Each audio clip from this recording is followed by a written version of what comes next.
ስሙኝማ እዛ ጋር ያለው ያንን ቀሚስ ለሚስቴ በገዛላት አያምርም? በጣም ሚስት ታድላለች። ምን ትታደላለች? ግዴታ እኮ ነው። አንተ ቀሚስ መግዛት ግዴታ ነው አሉ እንጂ አስቤዛ በጭቅጭቅ የሚገዙ ማ ዮኒ ምን ታቆላምጧል? እንደውም ምከረው፣ ቤቱን ከረሳ ቆይቷል። ይቅርታ ይዙ ነስቲ አንዴ። ምንድነው? ሊቀቀኝ። ምን እያረግሽ ነው? ዛሬ ማፋልኝ ብለህ ልታወራ ነው? ቆየ ቤታችንን ገመና አደባባይ ላይ ማስጣቱ ትክክል ነው? ለኔ መፍትሄ ካመጣልኝ አይመለከተኝም።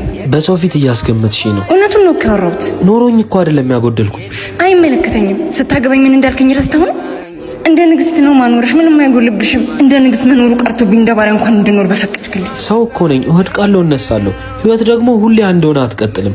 ሳገባሽ እንደዛ ላኖርሽ ነበር ሐሳብ። ባለኝ ጊዜ ቃሌን ጠብቄ ቆይቻለሁ። አንቺ ሲኖረኝ ብቻ የምትፈልጊኝ ከሆነ ዳግም ሳገግም ብመጣ ይሻላል። እንኳን ሐሳቡ ካንተ መጣ። ሁሌ አስቤ ማውጣት የከበደኝ ነገር ነበር። ካሳለፍነው ይልቅ ከፊታችን ያለው ህይወት ወሳኝ ነበር። ዳግም ወደ አቋሜ ስመለስ ግን ቃል እገባልሻለሁ፣ ካንቺ ሌላ ሴት አላገባም። ወደ አቋሜ ከተመለስክ ባገባ እንኳን ፈትቼ ነው የምመጣው። ምን አይነት ፍቅር ነው አሁን?